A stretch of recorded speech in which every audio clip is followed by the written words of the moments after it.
Hello बच्चों, स्वागत है आपका आपके YouTube चैनल में। और आज हम संबंध और फलन का लेक्चर नंबर 2 स्टार्ट करेंगे और इसमें समझेंगे कि अंतराल क्या होते हैं और समुच्चय क्या होते हैं।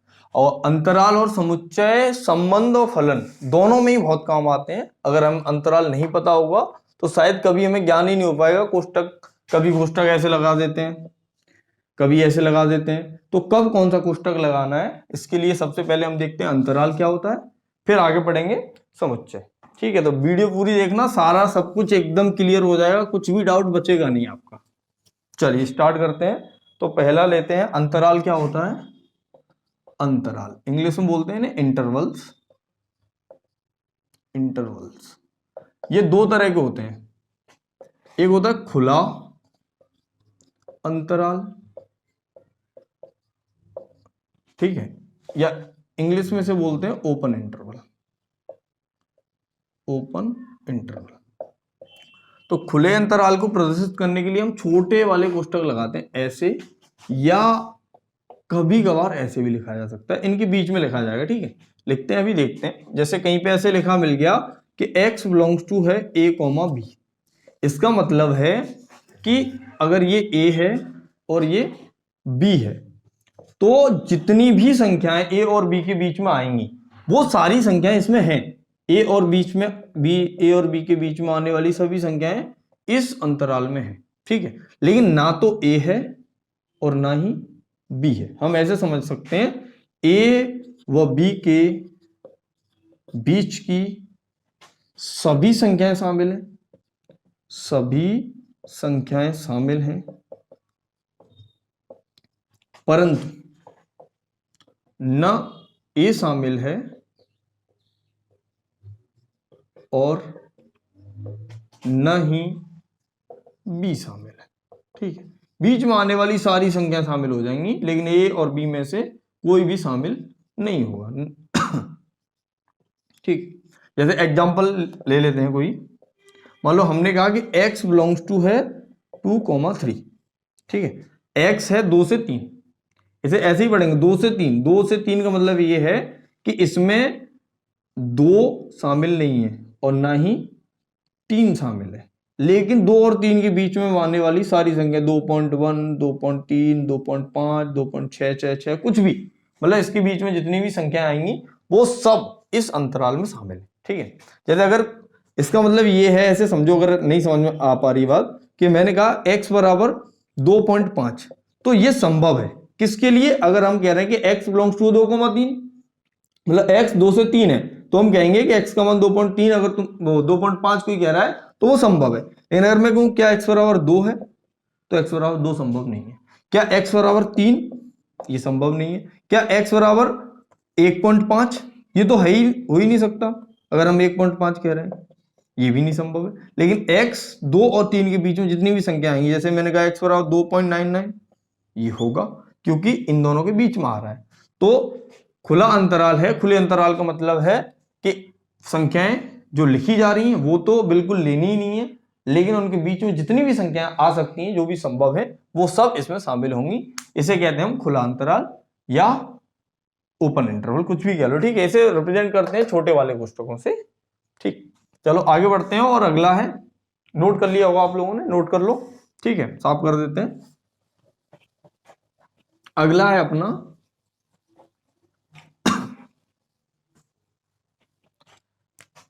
बंद अंतराल।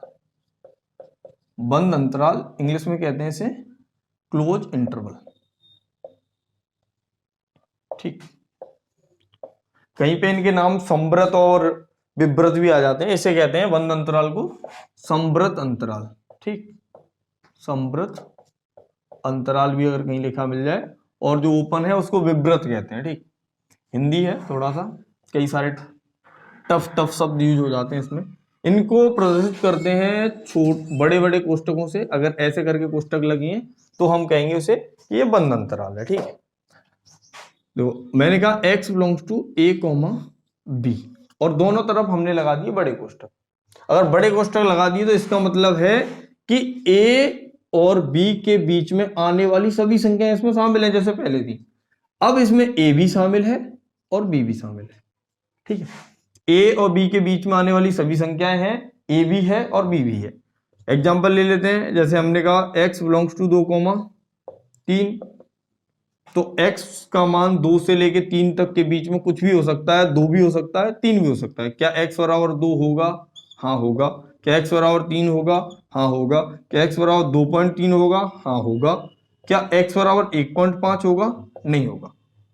क्यों नहीं होगा? इस वाले इस वाले केस में इसलिए नहीं होगा क्योंकि x का मान जो है वो 2 और 3 के बीच में है। ना तो 2 से छोटे हो सकता है और ना ही 3 से बड़ा हो सकता है, तो इसको कहेंगे हम बंद अंतराल। ठीक है। अगर कहीं पे ऐसे आ जाए कि x बिलोंग्स टू 2,3, तो इसका मतलब है x का मान 2 नहीं होगा, लेकिन x का मान 3 होगा, क्योंकि 2 पे छोटा वाला कोष्टक है और 3 पे बड़ा कोष्टक है। तो कोष्टक का ये महत्व हम इन्हें ऐसे भी समझ सकते हैं। ठीक है। अगर मैंने कहा कि x बिलोंग्स टू 2,3, इसका मतलब है a 2 का मान x से छोटा है, वो बड़ा है, सॉरी, x बिलोंग्स टू 2,3, इसका मतलब है कि 2 से x बड़ा है और 3 से x छोटा है। ना ही 2 के बराबर है और ना ही 3 के बराबर है। अगर ऐसे कहा जाता 2,3, तो हम क्या लिखते? ऐसे। इसका मतलब x का मान 2 के बराबर भी है, 3 के बराबर भी है, लेकिन x का मान 2 से बड़ा है और 3 से छोटा है और इनके बराबर भी है। तो जब बड़ा कोष्टक लगाएंगे तो इनका चिन्ह भी ध्यान में रखेंगे। अगर कहीं कोई पूछने लगे कि x ऐसे लिखा हुआ है कि 5 से और 9 तक, तो इसे कैसे लिखेंगे अंतराल में? क्वेश्चन मान लो ये पूछ लिया जाए तो हम इसे ऐसे लिखेंगे कि x का मान 5 पे तो बड़ा कोष्टक लगाएंगे क्योंकि यहाँ बराबर का चिन्ह है, और 9 पर छोटा कोष्टक लगाएंगे क्योंकि वहां पर बराबर का चिन्ह नहीं है, सिर्फ छोटे बड़े का चिन्ह है। और छोटे बड़े के चिन्ह के बारे में मुझे लगता है आपको पता होगा, नहीं पता है तो एक बार समझ लो। अगर ऐसे लिखा है ए बी, तो ये जिधर ये घर जैसा मुंह बना होता है, जो इसके अंदर होगा वो हमेशा बड़ा होगा। ठीक है। चाहे कैसे भी लिखा जाए, जैसे ये लिख दिया जाए सी डी, तो अभी इधर मुंह है तो डी बड़ा है। अगर बराबर का चिन्ह भी आ जाता है तो इसका मतलब ए का मान ज्यादा से ज्यादा बी के बराबर हो सकता है, नहीं तो ए का मान हमेशा क्या रहेगा? बड़ा रहेगा इस केस में। ठीक है। चलिए आगे बढ़ते हैं। ये बात भी हमारी अंतराल की, और अब स्टार्ट करते हैं अपना टॉपिक समुच्चय क्या होता है, सेट्स जिन्हें बोलते हैं अंग्रेजी में। ठीक है। चलिए तो हेडिंग लगाएंगे समुच्चय। ठीक, इन्हें बोलते हैं हम सेट्स। तो बहुत बेसिक परिभाषा है कि वस्तुओं का सुपरिभाषित संग्रह, सुपरिभाषित संग्रह। ठीक है। अगर वस्तुएं पूरी तरह से परिभाषित रूप में लिखी होंगी तो हम कहेंगे कि ये समुच्चय है, अन्यथा ये समुच्चय नहीं है। जैसे मैंने कहा कि अंग्रेजी वर्णमाला की स्वरों का संग्रह। ठीक है। तो स्वरों का संग्रह कह रहे हैं, तो स्वरों का संग्रह मतलब स्वर फिक्स हैं, चाहे मैं कहूं, चाहे आप कहो, चाहे कोई भी कहे, चाहे हमारी आने वाली पीढ़ी पढ़े, तब भी उनके लिए अंग्रेजी वर्णमाला के स्वर होंगे, वो ए ई आई ओ यू रहेंगे। ठीक है। इसमें एक चीज और है कि समुच्चय जो होते हैं इनको रिप्रेजेंट करते हैं कैपिटल लेटर से, हमेशा कैपिटल लेटर से। कैपिटल लेटर मतलब इस तरह से लिखेंगे ए बी सी ऐसे। ठीक है। जैसे एग्जांपल के रूप में मैंने कहा ए बराबर क्या? ए ई आई ओ यू, तो ये हमारा समुच्चय है। ठीक, ये है इसके अवयव, समुच्चय के अवयव है ये, और ये है समुच्चय। इसे हमेशा मझले कोष्टक में लिखेंगे समुच्चय को, और जहां भी लिखा मिलेगा मझले कोष्टक में से कॉमा लग लग के, तो समझ जाना कि समुच्चय लिखा हुआ है। ठीक, तो वस्तुओं का सुपरिभाषित संग्रह। तो जब वस्तुएं परिभाषित होंगी तो समुच्चय होगा, परिभाषित नहीं होंगी तो समुच्चय नहीं होगा। जैसे एग्जांपल ले लेते हैं एक और कि कब समुच्चय नहीं होगा। जैसे ये कहा जाए कि दुनिया के सर्वश्रेष्ठ 10 बल्लेबाजों का संग्रह, तो दुनिया के सर्वश्रेष्ठ 10 बल्लेबाज आज ही देखे जाएं तो हो सकता है कि किसी को अपने हिसाब से कोई अपनी प्रायोरिटी पे महेंद्र सिंह धोनी को रखे, कोई विराट कोहली को रखे, कोई किसी और को रखे, जो जिसे अच्छा लगता हो। तो फिक्स नहीं है कि कौन सर्वश्रेष्ठ 10 बल्लेबाजों के संग्रह में आएगा और कौन नहीं आएगा। तो जब ऐसा कुछ आएगा तो वो समुच्चय नहीं होगा। ठीक है। जो परिभाषित होगा वो समुच्चय होगा। ठीक, तो ये दो प्रकार से प्रदर्शित किया जाता है समुच्चय। एक होती है इसकी रोस्टर विधि, और एक होती है समुच्चय निर्माण विधि। तो जो लिखा है ये इस तरह से लिखना ही कि हमें सारी चीजें अलग से दिखाई देंगी। ये क्या लिखा है, ए बराबर क्या है, ए ई आई ओ यू, यही तो इसे कहते हैं रोस्टर विधि। और एक होती है समुच्चय निर्माण विधि। समुच्चय निर्माण विधि, समुच्चय निर्माण विधि का मतलब है कि हम इसी चीज को ऐसे लिख दें, अंग्रेजी वर्णमाला की स्वरों का संग्रह, कि ए बराबर कि x इस प्रकार है कि, ऐसे लिखते हैं x सच दैट x इस प्रकार है कि x एक अंग्रेजी वर्णमाला का स्वर है, वर्णमाला का स्वर है। तो ये हो जाती है हमारी समुच्चय निर्माण विधि। इसमें कोई खास बात नहीं, यही लिखा हुआ है दूसरे तरीके से, ठीक है। अगर इसमें कोई पूछे कि इसमें ये अवयव है तो इन्हें ऐसे रिप्रेजेंट करेंगे, जैसे ए ने पूछा जाए तो हम गिन लेंगे 1 2 3 4 5, ठीक है। ये कितने हैं, 5। अगर ऐसे हो तो इसी को कहेंगे हम समुच्चय का क्रम, इसे कहेंगे समुच्चय का क्रम। इंग्लिश में बोलते हैं ऑर्डर ऑफ सेट, ठीक है। जितने भी उस समुच्चय में अवयव होंगे उनकी गिनती कर ली जाए, वही हमारा कहलाता है समुच्चय का क्रम, ठीक है। तो आगे बढ़ते हैं और देखते हैं कि समुच्चय कितने प्रकार के हो सकते हैं, कैसे कैसे होते हैं। ज्यादा बहुत डिटेल में नहीं पढ़ेंगे समुच्चय को, जितना हमारे काम का है संबंध और फलन को पढ़ने के लिए उतना ही देख लेते हैं, ठीक है।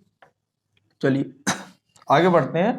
समुच्चय के प्रकार, बहुत सारे समुच्चय होते हैं, परिमित अपरिमित। समुच्चय के प्रकार, ठीक। परिमित समुच्चय, परिमित समुच्चय का मतलब है जिसमें अवयवों की संख्या निश्चित हो, जैसे हम गिन सकते हैं, अभी लिखा था ए ई आई ओ यू, हम गिन सकते हैं 5 अवयव है, तो ये परिमित हो गया, फिक्स है। जैसे हमने कहा कि 1 से लेकर 100 तक की सभी प्राकृत संख्याओं का संग्रह, तो 1 से लेकर 100 तक की सभी प्राकृत संख्याएं हैं, उन्हें गिना जा सकता है, तो हम ऐसे समुच्चयों को कहेंगे परिमित। फिर आता है अपरिमित समुच्चय। अपरिमित समुच्चय, अपरिमित समुच्चय वो होता है जिसे हम गिन नहीं सकते, अपरिमित है। जैसे मैंने कहा कि सभी प्राकृत संख्याओं का संग्रह, तो सभी प्राकृत संख्याएं क्या 1 2 3 4 से स्टार्ट हो गया अनंत तक जाती है, तो इनमें कोई फिक्स नहीं है कि कहां तक हमें जाकर रुकना है, तो हम इन्हें कहेंगे अपरिमित समुच्चय, ठीक है। एक आता है रिक्त समुच्चय। रिक्त समुच्चय, रिक्त समुच्चय होता है जिसमें कोई अवयव ना हो, जिसमें कोई अवयव ना हो, जिसमें कोई अवयव ना हो उससे कहेंगे हम रिक्त समुच्चय।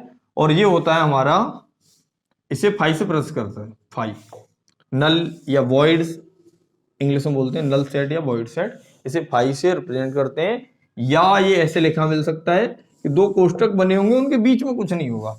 अगर 2 कोष्टकों के बीच में ऐसे करके फाई मिल गया तुम्हें, ये रिक्त नहीं है, अब ये फाई इसका अवयव हो गया। ये रिक्त तभी है जब तक इसमें कोई लिखा ना जाए, ठीक है। तो ये रिक्त समुच्चय होता है। इसमें एक चीज है, जैसे एग्जांपल ले लेते हैं, समझ लेते हैं पहले क्या होगा, क्या मिलेगा, क्या नहीं होगा। जैसे मैंने कहा x बिलोंग्स टू 2,3 और x क्या है, एक प्राकृत संख्या है, ठीक है। या ऐसे समझ लो कि 2 और 3 के बीच में आने वाली प्राकृत संख्या। अब 2 और 3 के बीच में तो कोई प्राकृत संख्या होती ही नहीं, तो जब कोई प्राकृत संख्या होती ही नहीं है, अगर हम a इस तरह से लिख रहे हैं तो a बराबर क्या आएगा हमारा, भाई इसमें कोई अवयव भी नहीं, ठीक है। जब इसमें कोई अवयव नहीं होगा तो इसे हम कहेंगे रिक्त समुच्चय, ठीक। चलिए आगे बढ़ते हैं। रिक्त समुच्चय के बाद ले लेते हैं समान समुच्चय या तुल्य समुच्चय। ले लेते हैं तुल्य समुच्चय क्या होगा, तुल्य समुच्चय, ठीक है। इंग्लिश में बोलते हैं इक्विवेलेंस सेट। अगर किन्हीं दो समुच्चयों के जो ऑर्डर है, क्रम, वो समान हो, जैसे मैं कह रहा हूं एन ए बराबर आ जाए एन बी, मतलब ए में जितने अवयव हैं उतने अवयव बी में हैं, तो हम कहेंगे ये दोनों कैसे हैं, तुल्य समुच्चय हैं। कुछ भी एग्जांपल ले लो, जैसे मैंने कहा ए बराबर A E I O U, A E I O U, और बी बराबर का 1 2 3 4 5, तो इनके ऑर्डर समान है, क्रम समान है, इसमें ही 5 अवयव, इसमें ही 5 अवयव, तो इन्हें हम कहेंगे तुल्य समुच्चय। अगर समान समुच्चय कहे जाए, समान समुच्चय, ठीक है, तो समान समुच्चय वे होते हैं जिन्हें हम समान तभी कह पाएंगे कि a बराबर b, तो तभी कह सकते हैं कि ए में जितने अवयव हैं उतने अवयव बी में हो और ए में जो अवयव है वही बी में हो। जैसे मैंने कहा ए बराबर 1 2 3 4 और बी बराबर कह दिया 4 2 3 1, तो जो अवयव ए में है वही अवयव बी में है, तो ये दोनों समुच्चय हमारे क्या है, समान समुच्चय कहलाएंगे। इनके क्रम भी समान है और इनके जितने भी अवयव हैं वो भी समान है। ठीक है, आगे पीछे हो सकते हैं, कोई दिक्कत वाली बात नहीं है। ठीक है, तो ये हो गया हमारे समान समुच्चय। समान समुच्चय से आगे बढ़ने से पहले क्वेश्चन याद आ रहा है मुझे, हो सकता है आप लोग कभी कभी कंफ्यूज भी हो जाए। जैसे मैंने कहा इलाहाबाद, ALLAHABAD, पूछा जाता है कभी कभी कि इलाहाबाद शब्द है, इलाहाबाद शब्द में जितने भी अक्षर हैं उन सभी अक्षरों का समुच्चय बनाइए। तो समुच्चय में इस चीज का विशेष रूप से ध्यान रखना है कि कोई भी अक्षर, कोई भी अवयव जो एक बार हमने लिख दिया उसको दोबारा नहीं लिखेंगे, चाहे वो 50 बार आया हो फिर भी हम उसे एक ही बार लिखेंगे। जैसे ए कितनी बार, 1 2 3 4, ए का काम खत्म, फिर LHBD, ये है हमारे इलाहाबाद के सभी अक्षरों का समुच्चय। ठीक है, तो समुच्चय इस तरह से चलता है कि इसमें क्या होता है कि कोई भी अंक चाहे 50 बार रिपीट हो रहा हो उसे एक ही बार लिखेंगे, बार बार नहीं लिखेंगे। चलिए लौट के आते हैं समान समुच्चय। समान समुच्चय के बाद आते हैं हमारे उप समुच्चय। उप समुच्चय बहुत इंपॉर्टेंट है, तो ढंग से समझना, क्योंकि जो भी संबंध फलन चलेंगे उप समुच्चय बहुत काम आने वाला है हमारे। ठीक है, तो अगली हेडिंग लगाओ, उप समुच्चय। इंग्लिश में बोलते हैं इसे सबसेट, उप समुच्चय। ठीक है, तो उप समुच्चय में पहली बात तो हमें कम से कम 2 समुच्चय चाहिए, क्योंकि एक समुच्चय किसी न किसी और का उप समुच्चय होगा, खुद का नहीं हो सकता। ठीक है, खुद का मतलब ये है कि कंपेरिजन करेंगे या तो खुद ही खुद से करो। मैं ये नहीं कह रहा कि कोई भी समुच्चय हमने ये लिख दिया वो अपना खुद का ही उप समुच्चय नहीं होगा, लेकिन कम से कम 2 तो चाहिए ही चाहिए तुलना करने के लिए। अगर ए है उसकी तुलना हम ए से कर रहे हैं तब भी तो 2 हो गए। ठीक है, तो उप समुच्चय का मतलब ये है कि अगर कोई समुच्चय है ए समुच्चय ए के सभी अवयव यदि समुच्चय बी में हो, समुच्चय बी में हो, मतलब जितने भी अवयव ए में हैं वो सभी अवयव समुच्चय बी में आ जाएं, तो हम कहेंगे कि समुच्चय ए समुच्चय बी का उप समुच्चय है, समुच्चय बी का उप समुच्चय है। और इसे ऐसे लिखते हैं ए बी। ठीक है, इसे यही पढ़ेंगे, ए सबसेट है बी का, ए उप समुच्चय है, ए उप समुच्चय है बी का। ठीक, एक एग्जांपल लेते हैं तो ज्यादा अच्छे से क्लियर हो पाएंगी चीजें। जैसे मैंने कहा ए बराबर है 1 2 3 और बी बराबर ले लिया हमने 1 2 3 4 5, तो ए में जितने भी अवयव हैं 1 2 3 है, बी में भी है 1 2 3, बी में उससे ज्यादा ही है, तो ए में जितने अवयव उतने बी में है, तो हम कहेंगे ए बी का उप समुच्चय है। अगर कोई तुमसे ये लिख दे कि क्या बी ए का उप समुच्चय है अभी, तो अभी जो अवयव बी में है वो ए में नहीं है, तो हम इसको कैसे रिप्रेजेंट करेंगे, इसको ऐसे लिखने के बाद इसे काट देंगे, इसे पढ़ेंगे हम बी ए का उप समुच्चय नहीं है। अगर ऐसे कहीं कटा पिटा मिलता है, जैसे बराबर है तो बराबर को काट देते हैं तो वो बराबर नहीं है जाता है, तो ऐसे चलती हैं चीजें। ठीक है, तो अगर ये लिखा मिले तो ये समझ जाना कि ये है हमारा उप समुच्चय नहीं है। ठीक, उप समुच्चय अगर कंफ्यूजन ना हो तो ये भी ले लेते हैं 1 2 3 और बी बराबर भी आ जाए 1 2 3, तो ऐसे केस में हम कहेंगे ए बी का उप समुच्चय है, बी ए का उप समुच्चय है। इसका मतलब ये तभी होगा केवल और केवल जब ए और बी दोनों बराबर हो। दोनों एक दूसरे के उप समुच्चय तभी हो सकते हैं जब जितने भी अवयव ए में है वही अवयव बी में हो, तो इनको कहेंगे हम कि ये समुच्चय है वो हमारे बराबर है। ठीक है, इसमें एक चीज का ध्यान रखना कि एक जो हमने अभी पढ़ा फाई क्या था, रिक्त समुच्चय। तो ये जो फाई होता है, जितने भी कोई अवयव कोई भी समुच्चय हो सकते हैं उन सभी समुच्चयों का उपसमुच्चय होता है फाई। तो यहां पे ये तो जरूर जरूर ध्यान रखना है कि फाई सभी समुच्चयों का उपसमुच्चय होता है, उप समुच्चय होता है।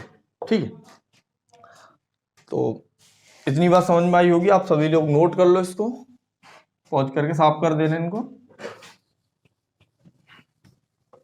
चल आगे देखते हैं कि अगर हमें क्या दिया जाए कि समुच्चय दे दिया जा रहा है कोई, उसमें कोई अवयव दे दिया जाए तो उससे कितने समुच्चय बन सकते हैं। जैसे मैंने कहा ए में n अवयव है, यदि ए है समुच्चय, उसमें अवयवों की संख्या है, अवयवों की संख्या दे दी n, तो इससे कुल कितने उपसमुच्चय बनेंगे। तो कुल उपसमुच्चय बनते हैं, कुल उपसमुच्चय होते हैं हमारे 2 की पावर n।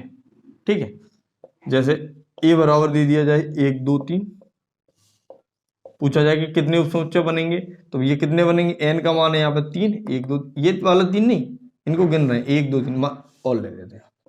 जैसे ए बी सी, तो अब भी n बराबर क्या है 3, तो n बराबर अगर 3 है तो इससे कुल उपसमुच्चय कितने बनेंगे, कुल उपसमुच्चयों की संख्या होगी हमारी, कुल उपसमुच्चयों की संख्या ये होगी 2 की पावर 3, और 2 की पावर 3 होता है 8। ठीक है, अब कौन कौन से होंगे वो उपसमुच्चय, तो बना के देख लेते हैं ये भी। जैसे ए है सिंगल, तो जो अवयव इसमें है, इसमें क्या अवयव है ए, तो वो इसमें है, तो ये इसका उपसमुच्चय है। बी है, सी है, ए कोमा बी ले सकते हैं, बी कोमा सी ले सकते हैं, ए कोमा सी ले सकते हैं, या ए बी सी, ये भी तो उसका उपसमुच्चय है।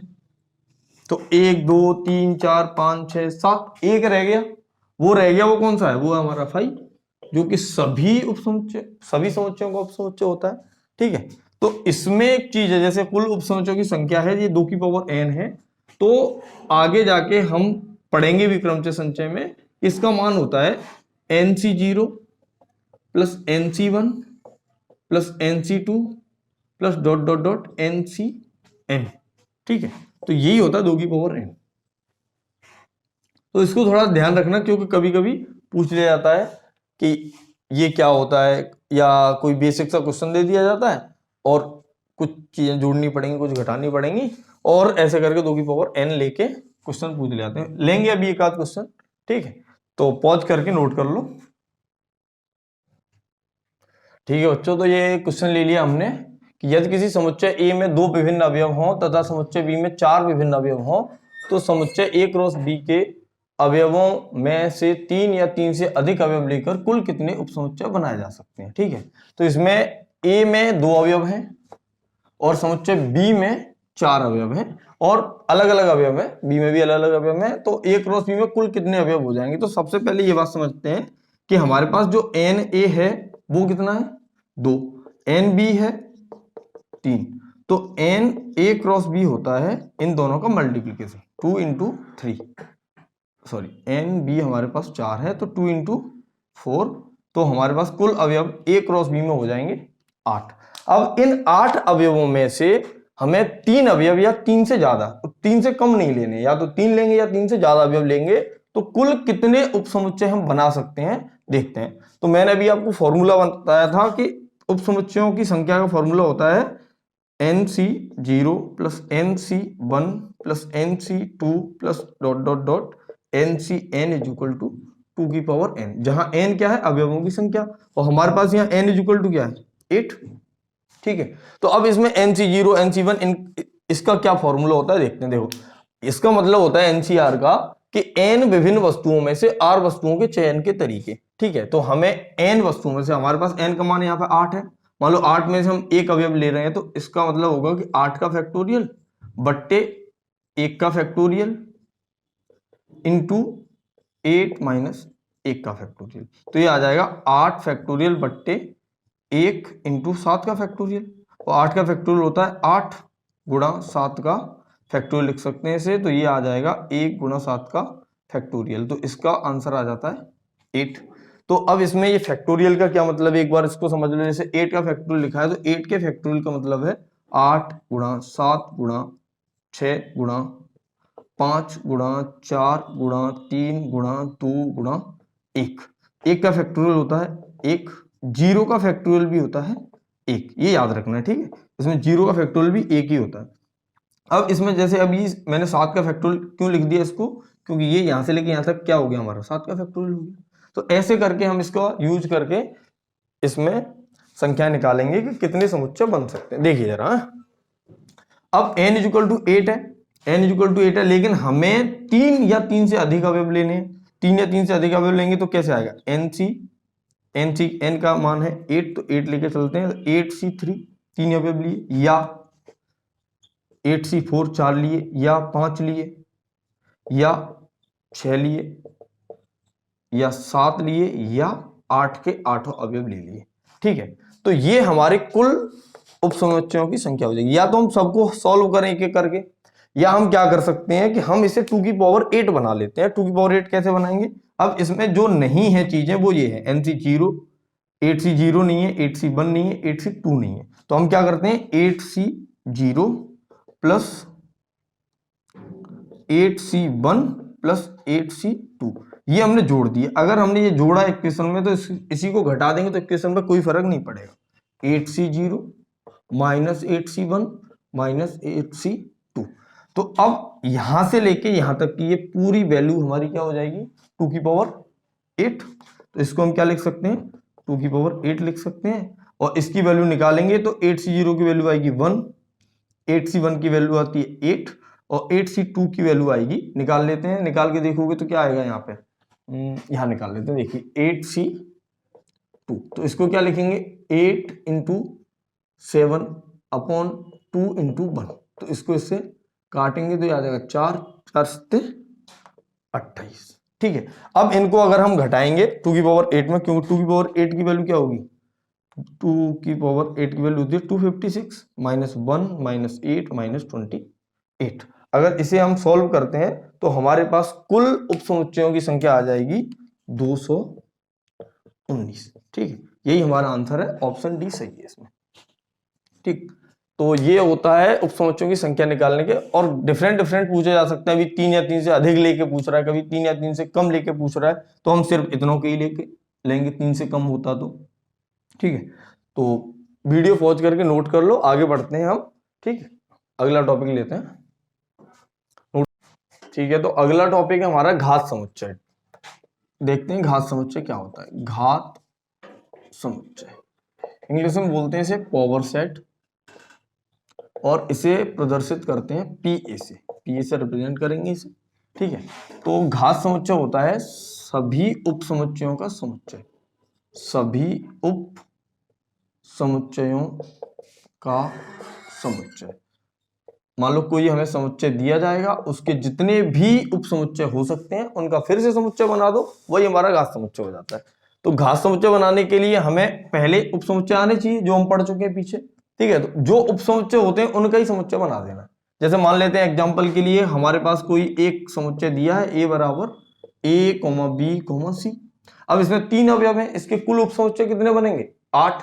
अगर इसके कुल 8 उपसमुच्चय बनेंगे तो हमारे घात समुच्चय में कितने अवयव होंगे 8 अवयव। देखते हैं पी ए क्या बनेगा, तो हमें बना देने इसके कुल उपसमुच्चय। जैसे इसके उपसमुच्चय कितने बनाए हमने, A B C, A comma B comma C, A comma C, और ए बी सी, और एक होता है हमारा 5। तो कुल 8 अवयव हो गए इसमें, 1 2 3 4 5 6 7 8। तो इस तरह से बनते हैं हमारे घात समुच्चय, ठीक है। उप समुच्चयों का समुच्चय बनाना है बस, ठीक है। तो पॉज करके नोट कर लो, अगला टॉपिक पढ़ते हैं वेन डायग्राम। बहुत ही इंपॉर्टेंट टॉपिक है, और इससे हमारे रीजनिंग वगैरह के भी काफी सारे क्वेश्चन आसानी से सॉल्व हो जाते हैं। अगर हम वेन डायग्राम बना लेते हैं तो हमें बस डायग्राम बनाएंगे और आंसर पाएंगे, ठीक है। क्वेश्चन लेते हैं कुछ इन पे और डायग्राम बनाना सीखते हैं कि वेन डायग्राम होता क्या है। वेन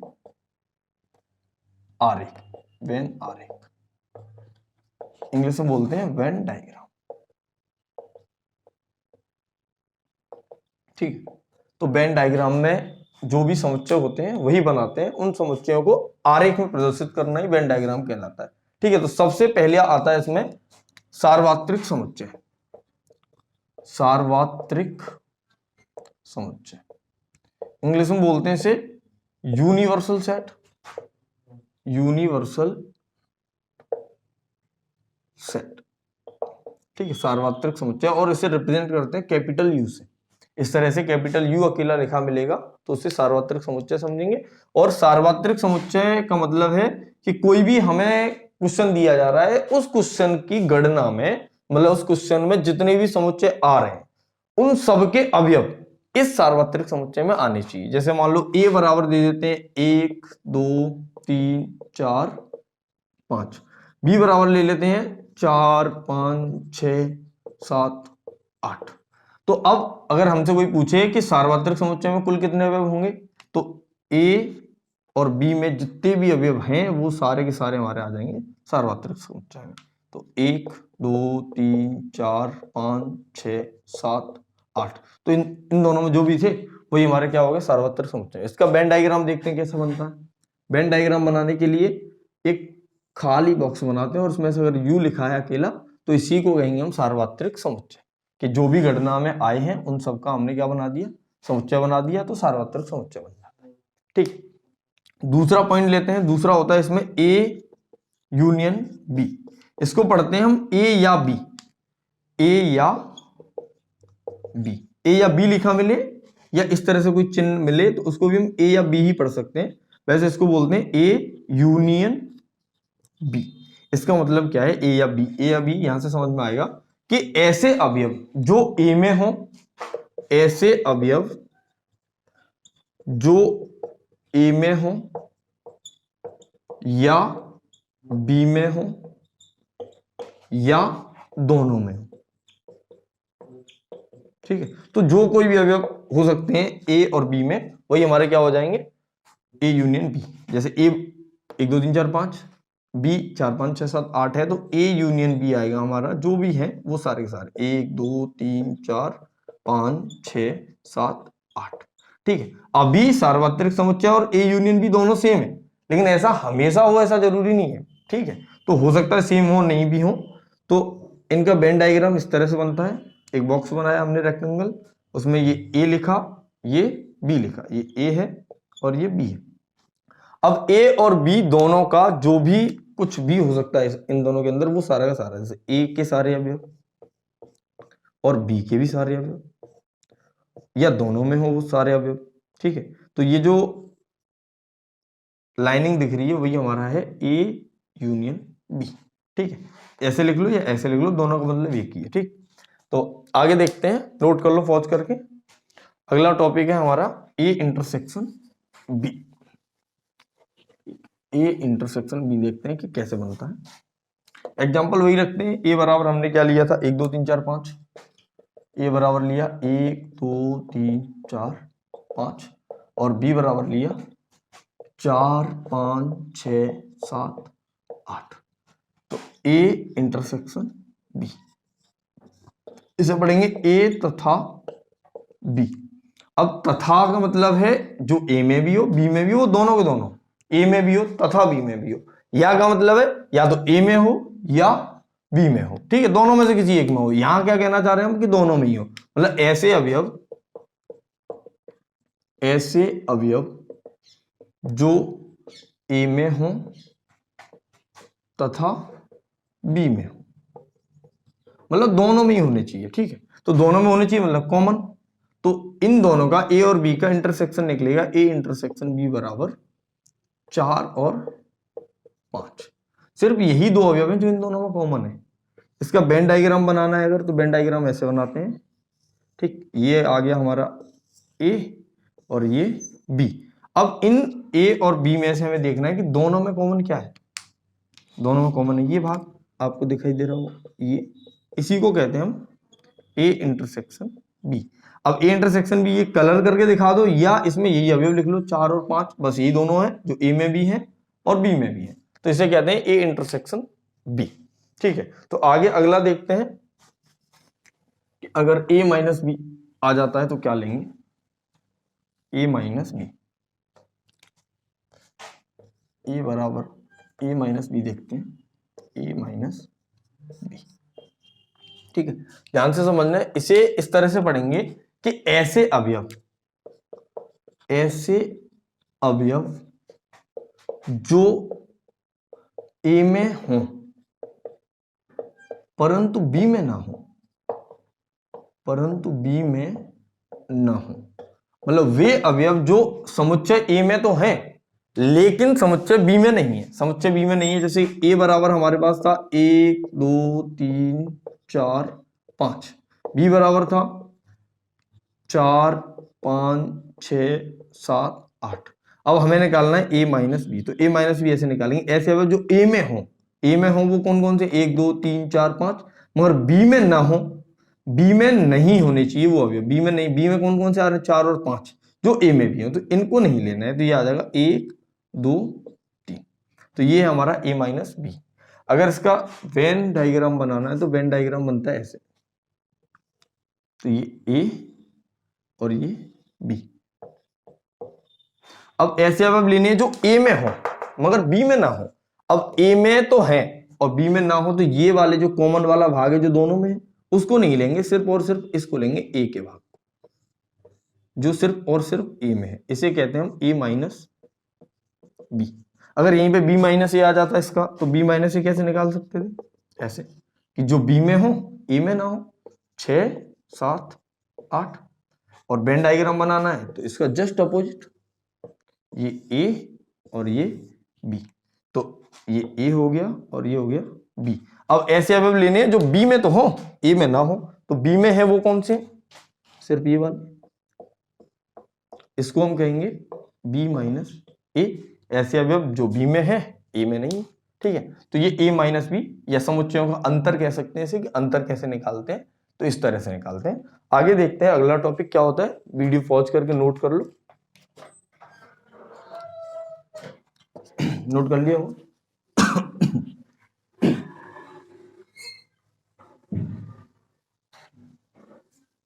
ठीक, एक आता है इसके बाद पूरक समुच्चय।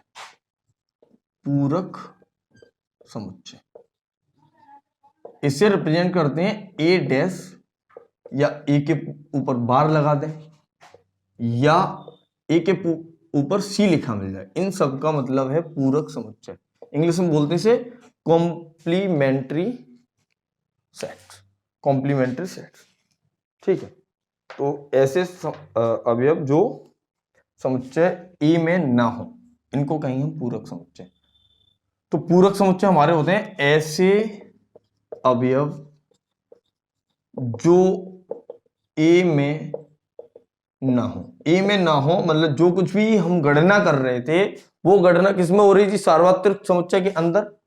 अब सार्वत्रिक समुच्चय के अंदर क्या है, ए है हमारे पास, तो जो अवयव ए में है वो नहीं लेने हैं, बाकी सार्वत्रिक समुच्चय के अंदर जितने भी अवयव हैं वो किस में आ जाएंगे, ए डैश में आ जाएंगे। तो हम ए डैश को ऐसे लिख सकते हैं पूरक समुच्चय को कि u माइनस ए, u है हमारा सार्वत्रिक समुच्चय, उसमें से a को हटा दो।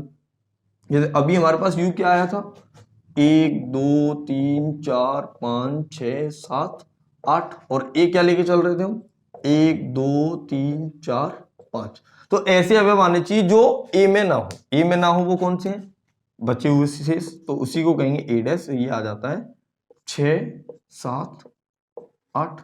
अगर वेन डायग्राम बनाना है तो वेन डायग्राम ये U के अंदर है A, ठीक है। अब जो अवयव A में है वो नहीं लेने हैं, बाकी के सारे लेने हैं। तो जो A में है वो कौन से हैं, ये पूरा भाग किसको रिप्रेजेंट कर रहा है, समुच्चय A को। तो ये समुच्चय A को, इसके अलावा वाले सारे के सारे क्या है, A डैश में आ जाएंगे। ये पूरा का पूरा जो शेष खाली भाग दिखाई दे रहा है जिसको मैं कलर कर रहा हूं, ये पूरा का पूरा हमारा क्या हो जाएगा, ये हो जाएगा हमारा A डैश। ठीक है, तो इस तरह से निकालते हैं कि पूरक समुच्चय क्या होता है। ठीक, तो पूरक समुच्चय के बाद आगे डिफरेंट तरह की चीजें आती हैं जो पूछ ली जाती हैं कि इसको कैसे लिख सकते हैं, कैसे नहीं लिख सकते हैं। तो जो कुछ भी होगा वो A यूनियन B में से होगा, या A इंटरसेक्शन B में से होगा, या A माइनस B में से होगा, या इसमें से होगा A डैश में से। ठीक है, तो एक बार वीडियो पॉज करके ये नोट कर लो। आगे कुछ क्वेश्चंस देखते हैं इस पे और इसकी कुछ प्रॉपर्टी देख लेते हैं कि क्या होती है। ठीक है, देखते हैं अगला है। अगर हमें इसका वेन डायग्राम पूछा जाए कि ए यूनियन बी पे बार, तो इसको क्या पढ़ेंगे? ये है हमारा ऐसे अवयव जो ए में हो या बी में हो। अब उसमें हमने क्या लगा दिया? बार, मतलब उसका पूरक, मतलब ऐसे अवयव जो ना ए में हो ना बी में हो। तो इसका वेन डायग्राम अगर हमें बनाना है तो मान लो वेन डायग्राम देखते हैं कैसा बनता है। ये ए और ये बी, ये हमारा ए है और ये बी है। अब हमें वो अवयव लेने हैं जो ए और बी दोनों में ही ना हो। दोनों में ही ना हो वो कौन सी है? इन दोनों के अलावा वाले, ये जिसको मैं कलर कर रहा हूं, वो हमारा क्या होगा? यही ए यूनियन बी पे बार। ठीक है, तो ये हमारा हो गया जो तुम्हें लाइनिंग से दिख रहा है कि ए यूनियन बी पे बार। इस तरह से रिप्रेजेंट करेंगे इसको। ठीक, तो इसमें बहुत सारी प्रॉपर्टी है इसकी, तो एक बार प्रॉपर्टी देख लेते हैं कि कब क्या आता है, तो क्या लेना है हमें। मान लो अगर हमें ये पूछ लिया जाए कि ए यूनियन ए क्या होगा, मतलब ऐसे अवयव जो ए में हो या ए में हो, मतलब दोनों का ही मतलब क्या हो जाएगा? ए। अगर ये पूछ लिया जाए कि ए इंटरसेक्शन ए क्या होगा, तो ये भी क्या लिखेंगे हम? ए।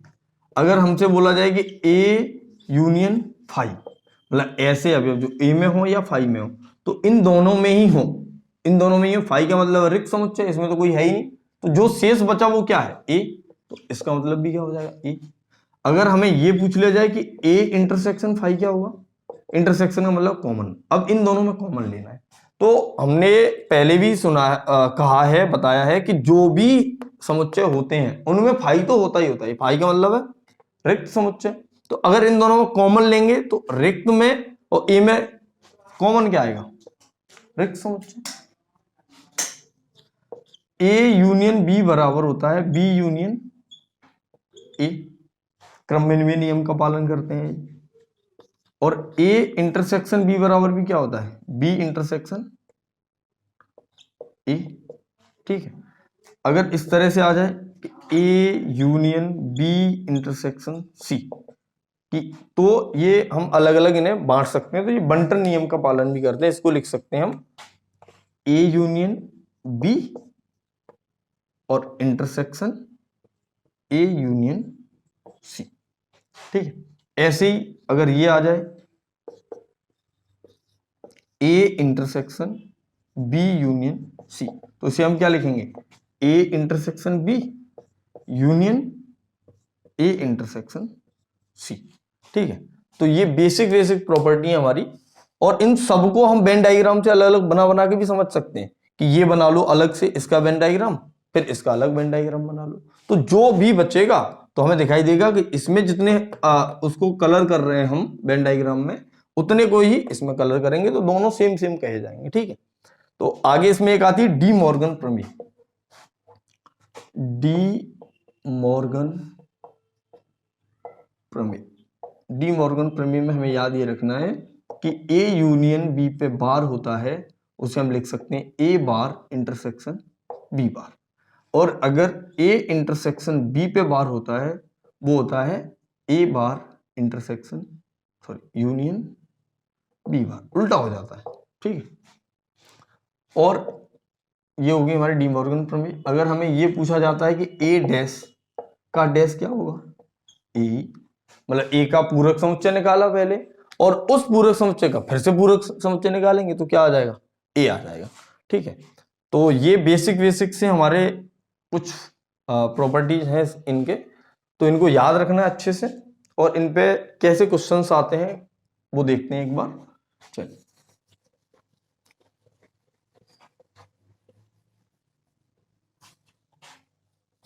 तो एक क्वेश्चन ले लेते हैं, A minus B union B minus A union A intersection B. ठीक है, तीनों का यूनियन लेना है। ये क्वेश्चन है कि ये किसके इक्वल होगा। ऑप्शन ले लेते हैं। ऑप्शन ए है हमारे पास यू, यू मतलब यूनिवर्सल, बी फाई, सी ए डैश, और डी है ए यूनियन बी। इन चारों में से कौन सा ऑप्शन सही है? ठीक है, तो इसे वेन डायग्राम से कैसे करेंगे देखते हैं। देखो बेटा, वेन डायग्राम से करने के लिए पहले हमें दो समुच्चय लेने हैं, एक है ए और एक है बी, और तीनों का ही हमें क्या निकालना है, यूनियन। मतलब जो कुछ भी इसमें निकल के आएगा वो लेना है, जो कुछ इसमें निकल के आएगा वो भी लेना है, जो कुछ इसमें निकल के आएगा वो भी लेना है। तो ए माइनस बी का क्या वेन डायग्राम होता है, इधर वाला, ये ए है हमारा, ये बी है, तो ये लेना है। ठीक है, अब बी माइनस ए क्या है, बी माइनस ए है, इधर वाला हिस्सा, और ये इंटरसेक्शन बी क्या है, ये बीच वाला हिस्सा। मतलब जो जो हमें रंगा हुआ दिख रहा है इसमें कलर्ड, जिनमें लाइनिंग बनाई हुई है, वो लाइनिंग वाला भाग हमारा क्या हो जाएगा, ऐसे अब जो ए में है या बी में है या दोनों में है, तो कॉमन हो गया। तो ये हमारा कौन सा किसका है, ए यूनियन बी का है, तो ये ऑप्शन सही हो जाएगा हमारा। ठीक है, तो ऐसे करते हैं वेन डायग्राम पे जो भी क्वेश्चन आएंगे। मान लो हम दूसरा क्वेश्चन कोई ले लेते हैं, दूसरा क्वेश्चन लेते हैं, देखते हैं। दूसरा क्वेश्चन है हमारा ए यूनियन बी पे, ए यूनियन बी का बार, यूनियन बी इंटरसेक्शन ए पे बार। ऑप्शन यही है चारों के चारों कि इनमें से क्या होगा। ठीक है, तो देखते हैं, ये बनाएंगे वेन डायग्राम जैसे ये बनाया वैसे ही सेम टू सेम। तो ए, ये हमारा हो गया ए और ये हो गया बी। ठीक है, देखते हैं। अब हमें पहला काम क्या करना है, ए यूनियन बी का बार निकालना है। तो ये ए है, ये बी है, और ए यूनियन बी इतना इतना होगा, ये इसका बार मतलब इसको छोड़ के सारा का सारा, तो ये वाला हिस्सा आ जाएगा।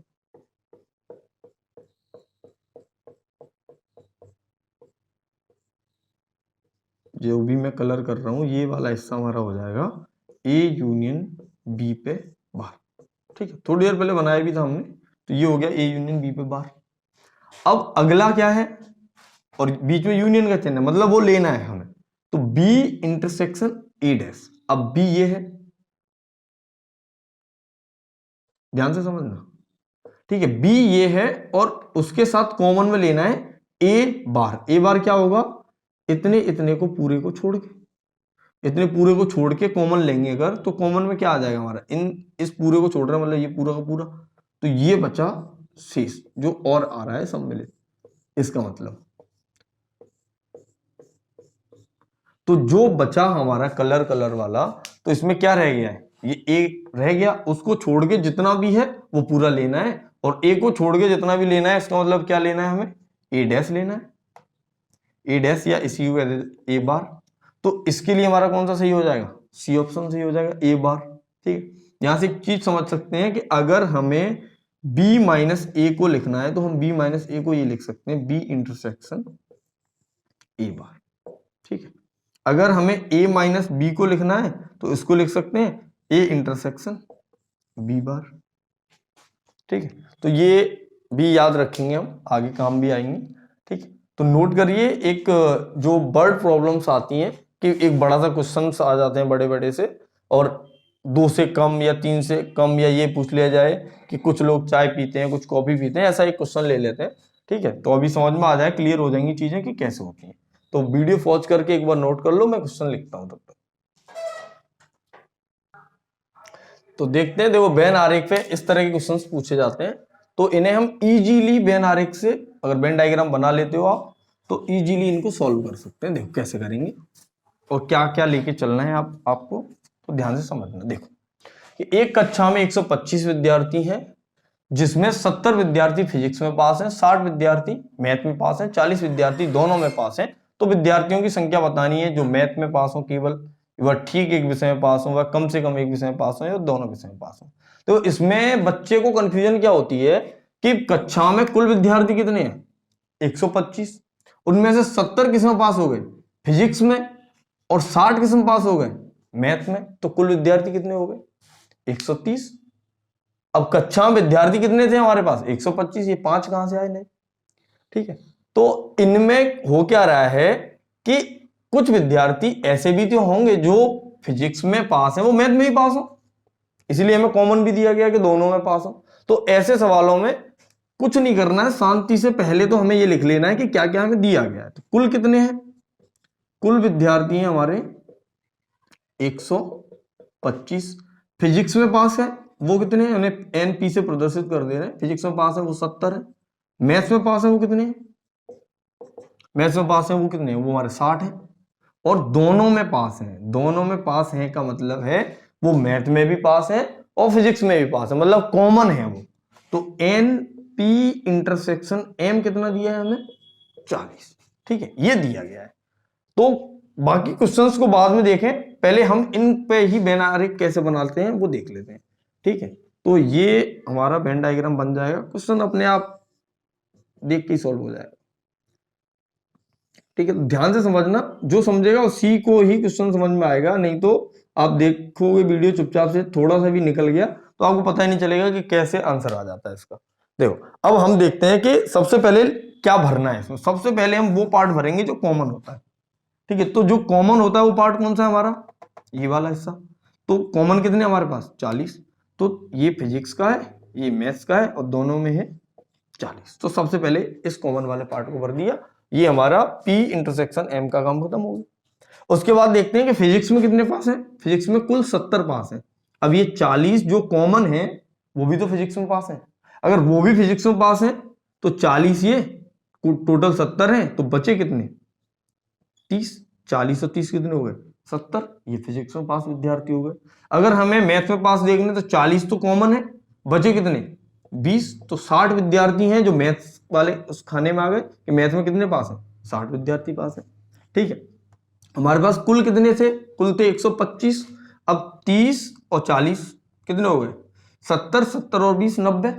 बचे कितने, बचे हमारे 125 में से 90 गए तो बचे हमारे पास 35 विद्यार्थी जो बाहर रहे, जो ना फिजिक्स में है ना मैथ में है। अब एक एक करके क्वेश्चन पढ़ते जाओ, आंसर अपने आप मिलता जाएगा।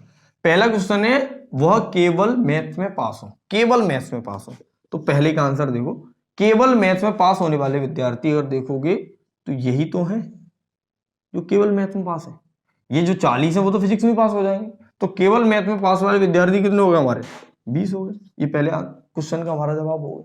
कुछ नहीं करना है, बस वेन डायग्राम बनाना आना चाहिए, चीजें समझ में आनी चाहिए कि कैसे होता है। अब वह ठीक एक विषय में पास हो। दूसरा क्वेश्चन देखते हैं। दूसरा क्वेश्चन हमारा ठीक एक विषय में पास हो। ठीक एक विषय में मतलब दोनों वाले नहीं लेने, जो दोनों पास है उनको उनसे हमें कोई लेना देना, एक में ही पास हो, मतलब या तो फिजिक्स में पास हो या मैथ में पास हो। तो फिजिक्स में पास वाले विद्यार्थी कितने हैं 30 और मैथ्स में पास वाले कितने हैं 20। तो टोटल कितने हो जाएंगे हमारे पास 30 प्लस 20 मतलब 50 आ जाएंगे जो ठीक एक विषय में पास है। अगला क्वेश्चन है कि वह कम से कम एक विषय में पास हो। मतलब कम से कम का मतलब एक विषय में तो पास होंगे ही होंगे, हो सकता है कि जो दोनों में हुए वो भी हमें लेने पड़ेंगे। कम से कम एक का मतलब होता है कि एक से ज्यादा विषयों में पास हैं वे विद्यार्थी भी आएंगे। तो एक विषय में पास होने वाले कितने 30 और 20 और दोनों में कितने 40, तो ये टोटल लेना पड़ेगा। तो कम से कम एक विषय में पास के लिए क्या लेंगे हम 30 प्लस 40 प्लस 20 तीनों, तो ये कितने हो जाएंगे 90 जो कम से कम एक विषय में पास है। कुछ दो में है वो भी लेने पड़ेंगे इसमें। अब अगला है वो दोनों विषयों में फेल हो, मतलब ना मैथ में पास है ना फिजिक्स में पास है, वो कितने वो जो बाहर रखे हुए हैं वो वाले हो गए हमारे। तो चौथा हो जाएगा हमारा कितना 35। बस हमें वेन डायग्राम आता है तो हम आसानी से ऐसे क्वेश्चंस को कर सकते हैं। ठीक है, ठीक है, तो इसमें दो फॉर्मूले और हैं, हम उनको और देख लेते हैं। ठीक है, जब कभी जरूरत पड़े तो उनको भी यूज कर लेना, नहीं तो कोशिश ये करनी है हमें कि ज्यादा से ज्यादा क्वेश्चंस हम जो सॉल्व करें वो वेन डायग्राम से करें। अगर वेन डायग्राम से करोगे तो इजीली हमें आंसर मिल जाएंगे। ठीक है, चलिए देखते हैं कौन से हैं। आपने पहले भी हो सकता है पढ़े हो ये एन ए यूनियन बी, इसका फॉर्मूला होता है n A plus n B minus n A intersection B. ठीक है, तो एन ए यूनियन बी मतलब ऐसे अवयव जो ए में हो या बी में हो। और वेन डायग्राम से समझना है तो देखो कैसे आता है। ये हमारा ए है और ये बी। अब ये पूरा का पूरा हमें लेना है, तो पूरा लेंगे तो एन ए, ये ए था ये बी था, एन ए मतलब ये लिया हमने, एन बी मतलब ये लिया हमने। तो ये वाला जो पार्ट था वो कितनी बार ले लिया हमने 2 बार ले लिया। अब हमें तो एक ही बार चाहिए, तो 2 बार लिया तो एक बार हमने क्या किया इसको हटा दिया, इसलिए इसका जो ए यूनियन बी था वो ये निकल के आ गया n A plus n B minus n A intersection B. अगर 3 समुच्चय आ जाते हैं n A union B union C, उसका फॉर्मूला होता है n A plus n B plus n C minus n A intersection B minus n A B intersection C minus n A intersection C plus n A intersection B intersection C. ठीक है, तो समझो इसको भी Venn diagram से कैसे समझ सकते हैं। अब 3 समुच्चय लेंगे तो ये ए, ये हमारा बी और ये ले लेते हैं सी। ठीक है, देखो ध्यान से, ये हमारा ए है, ए, ये बी और ये सी। अब एन ए लिया तो ये आ गया। अब ये वाला हिस्सा था, ये क्या था, ए और बी का कॉमन भाग। ये वाला हिस्सा था, वो क्या था, ए और सी का कॉमन भाग। ठीक है, तो एन ए लिया तो ये सब कुछ आ गया हमारा। फिर हमने क्या लिया, एन बी, फिर एन सी। अब ध्यान से समझना, ये एन ए इंटरसेक्शन बी हमने क्यों हटाया, क्योंकि एक बार इसमें भी आ गया, एक बार इसमें भी आ गया, तो एक बार हटा दिया ये वाला भाग। दोबारा में हमने क्या हटाया, ये वाला भाग। क्यों हटाया, क्योंकि इसमें भी आया, इसमें भी आया, दोनों में, तो एक बार हटा दिया। फिर ये हटाया, ये भी क्यों हटाए, वो इसमें भी है, इसमें भी 2 बार लिया, 2 बार लिया तो एक बार हटा दिया। लेकिन जब हम इन तीनों को हटाएंगे तो होगा क्या, ये जो कॉमन भाग है ये हट गया। ना तो ये इसमें आ पाया, ना ये इसमें आ पाया, ना ये इसमें आ पाया, हम तीनों में से गायब कर दिया हमने। जब तीनों में से गायब किया तो हमने क्या कर दिया, एक बार N A intersection B intersection C को जोड़ दिया। तो ये पूरा का पूरा हमारा होता है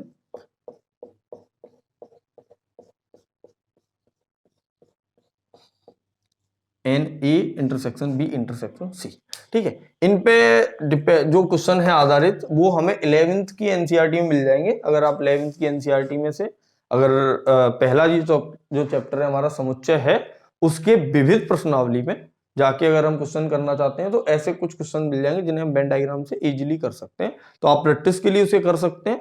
ठीक है, तो आज की वीडियो में इतना ही पढ़ेंगे हम, और आगे अगला टॉपिक देखेंगे कि क्या होता है कार्टेशियन प्रोडक्ट। अगला वीडियो आएगा तब। ठीक है, अगर आपको वीडियो अच्छा लगता है तो लाइक करिए, कमेंट करिए और ज्यादा से ज्यादा शेयर करिए। और अगर आप चैनल पर नए हैं तो प्लीज सब्सक्राइब जरूर करिए।